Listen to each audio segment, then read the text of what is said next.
In 2023, Fernando Alonso is going to turn 42 years old. He is by far the oldest driver on the grid and holds the record for the most Grand Prix entered and started at 356. The next driver on the list is Kimi Räikkönen on 349, but with Alonso already ahead on 356 and clearly motivated to be in the sport for at least another 2 years, it's crazy to think how high Alonso will leave that bar. Longevity stats in all sports are an interesting one. Some people see them as genuine achievements, and some people see them as almost a consequence of just turning up and maybe even staying for too long. Every year there are just 20 human beings that can call themselves F1 drivers, and to put that into perspective, as I am recording this video right now, there are just 10 people currently in space orbiting the Earth. That is the astronomical levels of exclusivity that we are talking about. Especially now in modern F1 with just 10 teams on the grid and more young drivers than ever before trying to break into F1, unless you're a paid driver whose money is essential to a team being able to run, you can't just stay on the grid because of past achievements alone. Performance more than ever before is the bottom line, and that's what makes Alonso's longevity something we've never seen before. In 2023, it looks like Fernando, for the first time in probably 10 years, has a car that on the right day, and with a few things going his way, could compete for a pole position and even a race win. If Alonso were to take a pole position, he would immediately become the 5th oldest driver to do so, and if he were to take a race win, he would become the 7th oldest driver to do so in Formula 1. But here's the thing, when you look at all of these longevity stats, Kimi Räikkönen is the only driver to set his record in the 21st century.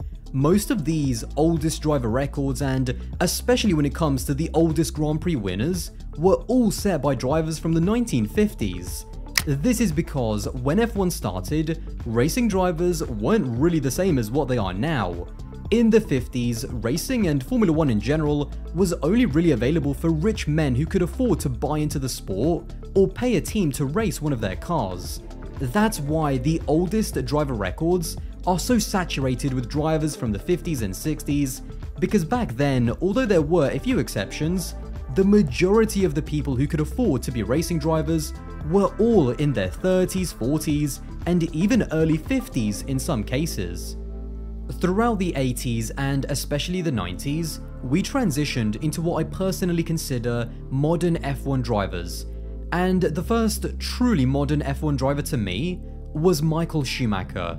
Not because he was necessarily faster or had more raw talent than the drivers before him like say Senna or Prost, but Michael changed the game in terms of building his life and more importantly his body and mind around one single thing: being a Formula 1 driver.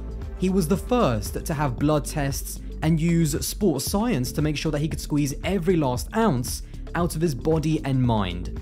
Michael set the blueprint, and after him, just having raw driving talent wasn't enough. Every single team wanted a driver as fit and mentally dedicated as Michael Schumacher, and that bled into the roots of racing, which meant that all young drivers now had to be physically and mentally dedicated and better prepared than ever before if they wanted to reach Formula 1. That is why, in terms of driver age, just as the record books for the oldest driver records are saturated with drivers from the 50s because back then older drivers were just the norm, now the record for the youngest are saturated with drivers from the last 20 years because now younger drivers are the norm. The record for the youngest pole sitter since the 21st century began has been broken twice. First by Fernando Alonso in 2003, and then by Sebastian Vettel in 2008, with all but 2 drivers in the top 10 youngest pole sitters, all being from the 21st century. That also carries over into Grand Prix winners as well, because excluding Troy Ruttman, who only raced in the Indy 500 when that used to count towards the F1 World Championship, the youngest F1 race winner for 44 years was Bruce McLaren back in 1959, who was one of those exceptions I talked about earlier, being just 22 years old when he did it. However, with the turn of the 21st century and the young driver revolution, that record was then broken by Fernando Alonso in 2003, then by Sebastian Vettel in 2008, and then of course by Max Verstappen in 2016 when he won at just 18 years old. When you then include the likes of Leclerc, Hamilton and Kubica, that means that 7 drivers from the 21st century make up the top 10 youngest Grand Prix winners. This is why Fernando Alonso stands alone as a driver that in the modern era is still in F1, not off the back of his legacy and what he did a decade ago. He is still in F1 because of his performances right now. The only other drivers that get close to what Alonso is doing in recent years is Michael Schumacher, who was 40 years old on his Mercedes comeback and retired at 43, and then also Kimi Raikkonen in his latter years at Ferrari and Alfa Romeo, who retired at 42.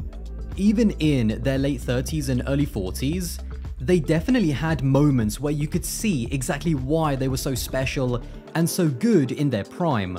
Schumacher's Monaco pole lap in 2012 that unfortunately got taken away because he had a grid penalty from the previous race, and even Kimi's entire last season at Ferrari in 2018 where he won his final Grand Prix in Austin, finished with as many podiums in 2018 as Seb did in the same car, and also ended the season 3rd in the championship, only behind Seb and Lewis. However, whilst Kimi and Michael had moments because of their natural ability, you could see that their best years were behind them. Now, whilst I'm not saying that Alonso is still in his absolute prime, it still defies logic and everything that we've seen over the past 30 years that Fernando is still as good as he is. In terms of how good, that is where I wanted to get your opinion on Fernando Alonso, and so over on my Twitter I asked, with Verstappen being the benchmark in F1 that everyone is judged against, could Fernando in equal-ish cars close to what Red Bull and Mercedes had in 2021, could he still beat Max in a title fight? Close to 18,000 people voted, which is absolutely mental by the way, and to my surprise, 54.5% people thought that Fernando could still fight and beat Max in fairly equal cars.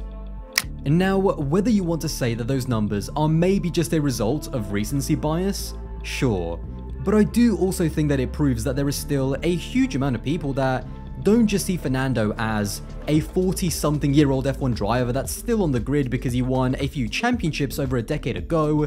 He is on the grid because he still belongs, is still delivering, and in many people's eyes, can still compete for a title.